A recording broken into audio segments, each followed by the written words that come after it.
We're going to find out massive evidence of weapons of mass destruction, massive evidence of weapons of mass destruction. All those things that you predict are going to come true, and a lot of people that have been laying out the case against this are going to be very embarrassed. Intelligence gathered by this and other governments leaves no doubt that the Iraqi regime continues to possess and conceal some of the most lethal weapons ever devised. Iraq provided training in these weapons to Al-Qaeda.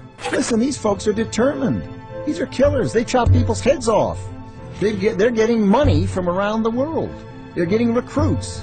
It turned out, as we discovered later, that a lot of the sourcing that had been attested to by the intelligence community was wrong. I deeply regret that the information I presented with the multi-source was wrong. We thought he had weapons of mass destruction. Turns out he didn't. Those weapons of mass destruction got to be somewhere.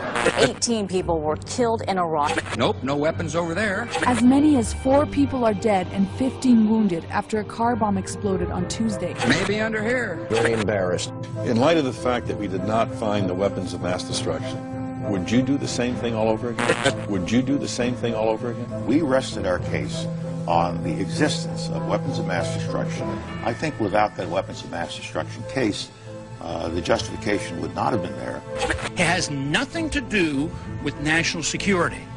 Matter of fact, our national security is more jeopardized by permitting this to happen because we're liable to start a war. We're liable to have our military men killed. We're liable to have more attacks on us by terrorists. I do not think it's effective. I think it drums up more anti-American hostility. I see no threat to our national security. There's no convincing evidence that Iraq is capable of threatening the security of this country. Very little reason, if any, to pursue a war. The Iranians have repeatedly said they want to wipe Israel off the map. Take military action to keep Iran from having a nuclear weapon. You have to take whatever steps are necessary to break its capacity to have a nuclear weapon. The Iranians are the existential threat to the state of Israel. Without a shadow of a doubt, Leaves no doubt. Iran will take a nuclear weapon. They will use it to wipe our ally Israel off the face of the map.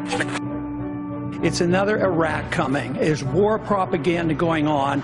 To me, the greatest danger is that we will have a president that will overreact. Washington's enemy is an enemy that doesn't exist. This wild goal to have another war in the name of defense is the dangerous thing. But there's nothing that indicates that Iran is really building a bomb. They produced information that led you to believe that, but they have no evidence. We might not be able to trust the IAEA. They say that the source is actually a single source. The sourcing was wrong. That will not tell us where that source is coming from at all. The provenance of that source has not been established.